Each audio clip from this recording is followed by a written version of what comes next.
ഇത്രയും കാലം കൊണ്ട് ശിവൻകുട്ടി ചേട്ടൻ എല്ലാം അറിഞ്ഞിട്ടുണ്ടാവുന്നാണ് ഞാൻ വിചാരിച്ചത്. ഒരു പെണ്ണിന്റെ മനസ്സിലേക്ക് എത്തി നോക്കാനുള്ള ചങ്കൂറ്റം ശിവൻകുട്ടി ചേട്ടൻ കാണിച്ചില്ല. വസുമതി അങ്ങനെ പറയരുത്. ഞാൻ എത്തി നോക്കി, പക്ഷെ വസുമതി എനിക്ക് അവിടെ ഒന്നും കാണാൻ കഴിഞ്ഞില്ല. ഓ, ബോംബെയിലേക്ക് എത്തി നോക്കിയ ഈ വസുമതി എവിടെ കാണാനാ? വാക്കുകളാകുന്ന ബ്ലേഡുകൾ കൊണ്ട് എന്റെ ഹൃദയത്തെ കീറി മുറിക്കാതിരിക്കും വസുമതി. ആ, അവിടെ ബോംബെന്ന് മായ വന്നു അറിഞ്ഞു. മായ മാത്രമല്ല, വേറൊരു മാനസേശ്വരിയും കൂടി വന്നിട്ടുണ്ട്. രണ്ടും ഒരൊറ്റ തന്തയ്ക്ക് പിറന്നാണെന്നേ പറയും. എനിക്ക് രണ്ടാളെയും പേടിയാ. രണ്ടിനെ അങ്ങോട്ടും ഇങ്ങോട്ടും മാറിപ്പോകുന്നേ. വെറുതെ എന്തിനാ ഞാൻ ചീത്തപ്പേരി എത്തിക്കുന്നേ? അതുകൊണ്ട് ഞാൻ ആ ഭാഗം ഒന്ന് മറന്നു വസുമതി. ഇനി മായയും വേണ്ട, മായാജാലവും വേണ്ട. പക്ഷെ പറ്റുമോ? പാവക്കുട്ടിയോ?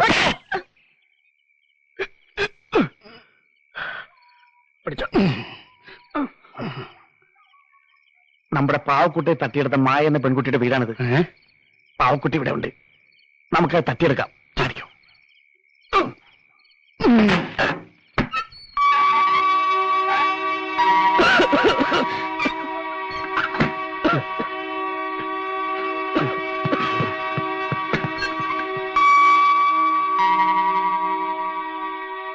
എനിക്കിന്നും പുറത്തു കിടക്കാൻ പറ്റില്ലല്ലോ ഈശ്വര.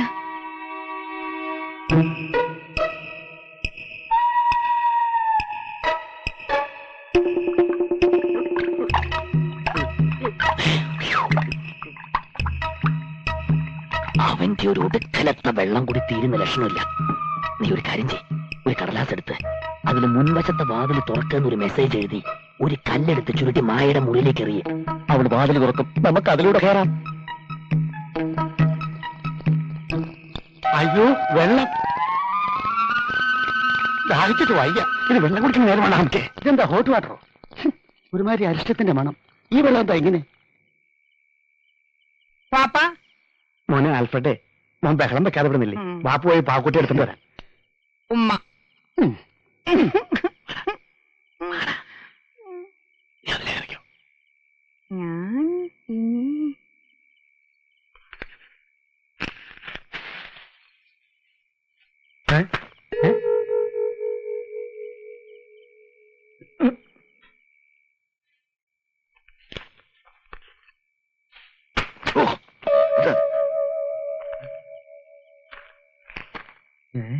മുൻവശത്തെ വാതിൽ തുറക്ക്, ഞാനിതാ കാത്തിരിക്കുന്നു. മോളെ മോളെ, എന്താ? ദേ കത്ത് വന്നിട്ടുണ്ട്. വാതിൽ തുറന്നു കൊടുക്കാൻ. അകത്തേക്ക് വന്നോളാം.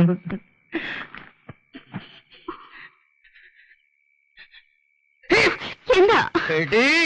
സത്യം പറ ചെറ്റേ, വാതിൽ തുറന്നു കൊടുക്കാൻ.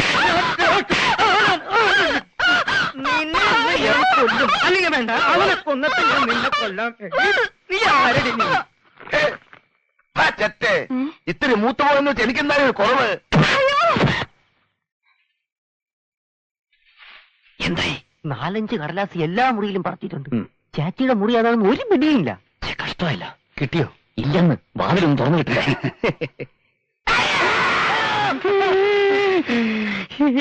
ഏതാടാ ഒരു സ്ത്രീ? യക്ഷിയാണെന്ന് തോന്നുന്നു. വല്ലാത്ത ശബ്ദം.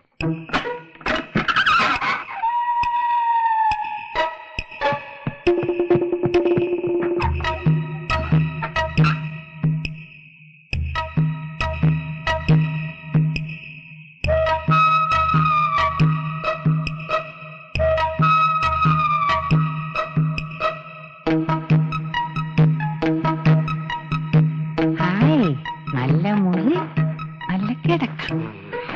എനിക്ക് കിടക്കാം.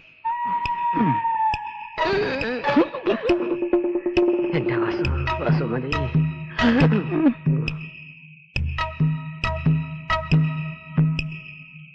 ആൽഫ്രഡ് എവിടെ?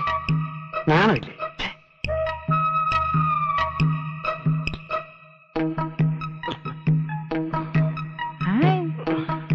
ചേച്ചി, ചേച്ചി, ഈ ചേച്ചിയുടെ പേരെന്താ?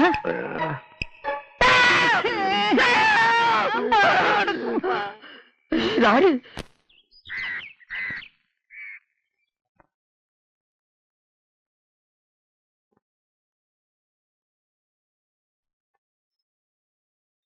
നോക്കി പേടിപ്പിക്കണ്ട. എനിക്കിനി ഇത് പറ്റില്ല. കുഞ്ഞിന് മുല കൊടുക്കണമെങ്കിൽ ഭാര്യ ഗുജറാത്തി സാരി കൊടുക്കണമെന്ന് വെച്ചാ ഈ ഗതികേടിനെ നീട്ടിക്കൊണ്ടുപോകാൻ എന്നെ കൊണ്ട് പറ്റില്ല. ഇതിലും നല്ല ആത്മഹത്യ ചെയ്യുന്നതാ. രാത്രി മുഴുവൻ ആ വീട്ടിൽ ആൾക്കാർക്കെന്താ പ്രേതബാധയുണ്ടോ? ഒറ്റ എണ്ണത്തിന് രാത്രി ഉറക്കമില്ല. രാത്രി മുഴുവൻ നിലവിളിയും ബഹളവും വെള്ളം കുടിയും പരക്കം പാച്ചിലും. നിന്നെ ഒന്ന് മനസ്സറിഞ്ഞ് തൊട്ടിട്ട് എത്ര ദിവസമായിന്നറിയോ? ജയേട്ടൻ എന്തിനാ നിലവിളിച്ചത്? ദേ എന്നെ കൊണ്ടൊന്നും പറയരുത്. പിന്നെ നിലവിളിക്കാതെ. നിന്റെ ഏതോ ഒരു അമ്മാവൻ അമ്മാവിയുടെ പാവാട കൊടുത്ത് പാതിരാത്രി കൊന്നതാ എന്നെ ഇങ്ങനെ തോണ്ടിയിട്ട് കുഞ്ഞിനെ ചോദിച്ചു. പിന്നെ മനുഷ്യൻ മേടിക്കാതിരിക്കോ? ഞാൻ പറഞ്ഞില്ലേ, മടുത്തു. ഭാര്യയും കുഞ്ഞിനെ അടുത്ത് കിട്ടണമെങ്കിൽ ഞാൻ ഈ കളി നിർത്തണം. നമുക്ക് തിരിച്ചു പോവാം. സത്യം പറ, ഇവിടെ വന്ന പിന്നെ ഏതെങ്കിലും ഒരു രാത്രി നീ മനസമാധാനത്തോടെ ഉറങ്ങിയിട്ടുണ്ടോ? നമ്മുടെ മോളെ താലോലിക്കാൻ സാധിച്ചിട്ടുണ്ടോ? ഇങ്ങനെ പോയാ ഈ ജന്മം മോളെ നീ നേരാമണ്ണം കാണാൻ പോകുന്നില്ല. അമ്മ ആരാണെന്ന് ചോദിച്ചാൽ ഗുജറാത്തി ആണെന്ന് പറയേണ്ട ഗതികേട് നമ്മുടെ മോക്കും വരും.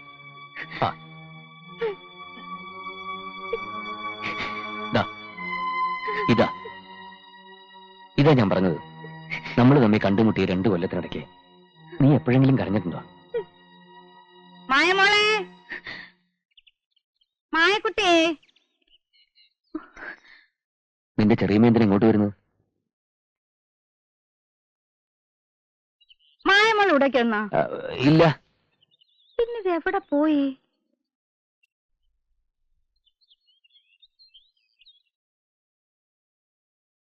അവർക്ക് എന്തോ ഒരു സംശയമുള്ള പോലെ. മായേ, മായമോളെ. എവിടെ പോയി? അപ്പൊ മായ എവിടെ പോയി അളിയാ? എവിടെ പോയിന്നല്ലേ ഞാനും തപ്പിക്കൊണ്ടിരിക്കുന്നത്. മായ മാത്രമല്ല, ശിവൻകുട്ടിയും കാണാനില്ലേ? അവൻ ഈ നേരത്തെ എവിടെ പോയി? അവൻ പോയടാ നാരായണൻകുട്ടി. അവൻ പോയി, അവളെ കൊണ്ടുപോയി. കത്തെഴുതി വെച്ചിരിക്കുന്നു. മംഗലം വീട്ടിലെ മഹാമനസ്കരെ, എന്റെ പ്രിയപ്പെട്ട പ്രേമഭാജനത്തോടൊപ്പം ഞാനെന്ന ശിവൻകുട്ടി ഇതാ ഒരു മായാലോകത്തേക്ക് പറക്കുന്നു. ഇത്രയും കാലം എനിക്ക് കിട്ടാതിരുന്ന 10 മാറ്റുള്ള സ്ത്രീ ഹൃദയം ഞാനിതാ നേടിയെടുത്തിരിക്കുന്നു. നിങ്ങൾ ആരും ഇതിൽ സങ്കടപ്പെടണ്ട. നിങ്ങളുടെ ഓമനപുത്രൻ ശിവൻകുട്ടിക്ക് ഒരു മായാദേവിയുടെ സ്വർഗരാജ്യം വീണ് കിട്ടിയിരിക്കുന്നു. അവളുടെ സമ്പത്തും ഐശ്വര്യവും സ്നേഹവും എല്ലാം ഇനി എനിക്കാണ്. നിങ്ങൾക്ക് നന്ദി, നമസ്കാരം, ഗുഡ് ബൈ, ഗുഡ് ലക്ക്. എടാ ശിവൻകുട്ടി, നീ പോയത് പിന്നെ സഹിക്കാം.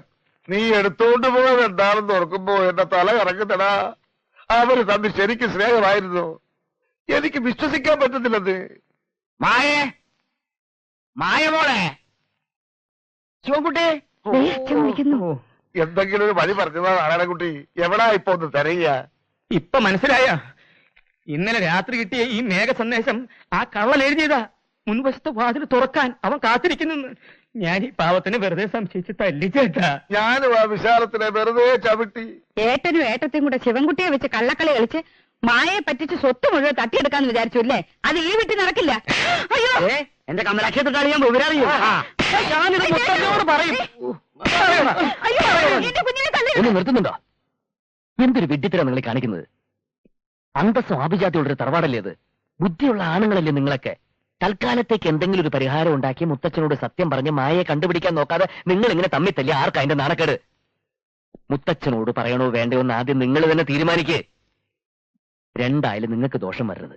അതിനിടയ്ക്ക് അവളെ കണ്ടുപിടിച്ച് കാര്യം പറഞ്ഞ് മനസ്സിലാക്കണം. മനുഷ്യന്റെ ഒരു അവസ്ഥയെ അയ്യേ കഷ്ടം.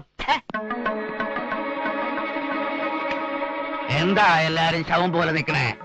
മായ എവിടെ? മായ അവള് അമ്പലത്തിൽ പോയച്ചാ. അവിടെ സപ്താഹമായന നടക്കല്ലേ? എന്നാ പിന്നെ അത് വാ തുറന്നൊന്ന് പറഞ്ഞുകൂടായിരുന്നു? ഞാൻ എത്ര നേരമായിട്ട് അവളെ വിളിക്കുന്നു. അച്ഛൻകുട്ടി. എന്താ അച്ഛാ? നിന്റെ മകൻ എന്റെ പേഴ്സിൽ ഇന്നലെ രാത്രി കുറച്ച് പൈസ മോട്ടിച്ചിട്ടുണ്ട്. അത് നിന്റെ കണക്കിലോട്ട് എഴുതിയേ. എന്നിട്ട് അവന്റെ 2 മുട്ടുകാലും തല്ലി ഒടിച്ചേക്ക്. ശിവൻകുട്ടിയേട്ടൻ എന്തിനാ അങ്ങനെ ഒരു കത്തെഴുതി വെച്ചത്? ഒരു കാര്യം തീർച്ച, അവൻ ഏതോ ഒരു പെണ്ണിന്റെ കൂടെ നാട് വിട്ടിട്ടുണ്ട്. ആ എഴുത്ത് വായിച്ചത് നീയാണെന്നാണ് അവരൊക്കെ ധരിച്ചിരിക്കുന്നത്. മുത്തച്ഛനാണെങ്കിൽ നിന്നെ വിളിച്ചോണ്ടിരിക്കുക. അവർക്ക് അതൊട്ട് പറയാൻ ധൈര്യവും ഇല്ല. ഈശ്വര, മുത്തച്ഛൻ അറിഞ്ഞ ആകെ പ്രശ്നമാവും. ഞാനൊന്ന് അങ്ങോട്ട് ചെല്ലട്ടെ. ഈ ബഹളം നടക്കുമ്പോ നീ അങ്ങോട്ട് ചെല്ലണ്ട. ഒരുപക്ഷേ നമ്മക്കിതൊരു സഹായമാവും. നീ ധൈര്യമായിട്ടിരിക്കേ. ദാസനെ ഞാൻ അങ്ങോട്ട് വിട്ടിട്ടുണ്ട്. ചെറിയച്ഛൻ, ചെറിയച്ഛൻ, ചാച്ചിയുടെ ചെറിയച്ഛൻ സാറിനെ കാണാൻ വന്നിരിക്കുന്നു. കുഞ്ഞിനെ നോക്കിക്കോ. ഡോക്ടറോട് ഒരു കാര്യം പറയാനുണ്ട്, ഒന്ന് വന്നേ. അയ്യേ, അതൊന്നും ശരിയാവില്ല. എന്റെ വൈഫ് സമ്മതിക്കില്ല. ഞങ്ങൾ ഡോക്ടറുടെ കാല് പിടിക്കാം. മായയെ കണ്ടില്ലെങ്കിൽ അച്ഛൻ ആകെ പ്രശ്നമാവും. മായ അമ്പലത്തിൽ പോയി എന്റെ പെണ്ണുകൾ നുണ പറഞ്ഞതാ. അച്ഛൻ മായ അന്വേഷിച്ച് അമ്പലത്തിൽ പോയിരിക്കുക. അവിടെ ഒരു സപ്താഹവും ഒരു പുല്ലുമില്ല. എന്തെങ്കിലും ഒരു കള്ളക്കളി കളിച്ചില്ലെങ്കിൽ ഇപ്പൊ ആകെ പ്രശ്നമാവുന്നേ. കുറച്ചെടുത്തേക്ക് മതി.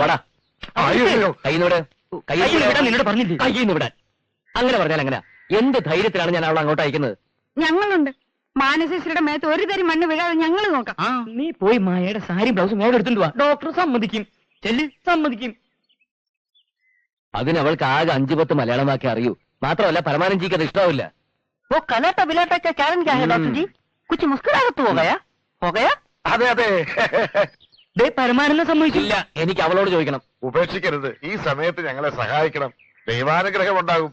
എന്ത് പ്രത്യുപകാരം വേണമെങ്കിലും ഞങ്ങൾ ചെയ്തു തരാം. എനിക്കൊന്ന് ആലോചിക്കണം. തുടരുത്. ആലോചിക്കട്ടെ. പിടികിട്ടിയ അവളെ മായയെ പോലെ വേഷം കെട്ടിച്ച് മുത്തച്ഛന്റെ മുമ്പിൽ കൊണ്ടുപോയി നിർത്തണം. അത്രയല്ലേ ഉള്ളൂ. അതെ. അത് ഞാൻ ചെയ്യാം. നിങ്ങൾ ഓർത്തിട്ടൊന്നുമല്ല, ഒരു പ്രായമായ മനുഷ്യന്റെ മനസ്സ് വേദനിക്കണ്ടല്ലോ എന്ന് ഓർത്തിട്ടാ. ഞാൻ പറഞ്ഞ അവള് കേക്കും. പക്ഷേ ഒരു കാര്യം, അനാവശ്യമായിട്ട് ആരെങ്കിലും അവളെ ചുറ്റിപ്പറ്റി എന്തെങ്കിലും പ്രശ്നങ്ങൾ ഉണ്ടായാൽ ഒരു ഈച്ച ആ ഭാഗത്ത് പറക്കില്ല. അതിരിക്കട്ടെ, അവൾ അവിടെ വന്നാൽ ഞങ്ങൾ എങ്ങനെയാ മാമ ഉണ്ണുന്നത്? എന്റെ കുഞ്ഞിനാര് നോക്കും? ഊണ് നമ്മുടെ വീട്ടിൽ കഴിക്കാം. കുഞ്ഞിനെ ഞങ്ങൾ നോക്കിക്കോളാം. ഡോക്ടറെ കൂടെ ഞങ്ങൾ മുഴുവനുണ്ടാവും. അപ്പൊ എന്താ വേണ്ടത്? മാനസേശ്വരി മായയായി അമ്പലത്തിൽ പോയി മുത്തച്ഛനെ വിളിച്ചുകൊണ്ട് ഇങ്ങോട്ട് വരണം. അത്രയല്ലേ ഉള്ളൂ. ആദ്യം ഞാൻ ഏറ്റു. പക്ഷെ അതുവരെ എന്റെ കുഞ്ഞിനാര് മുല കൊടുക്കും.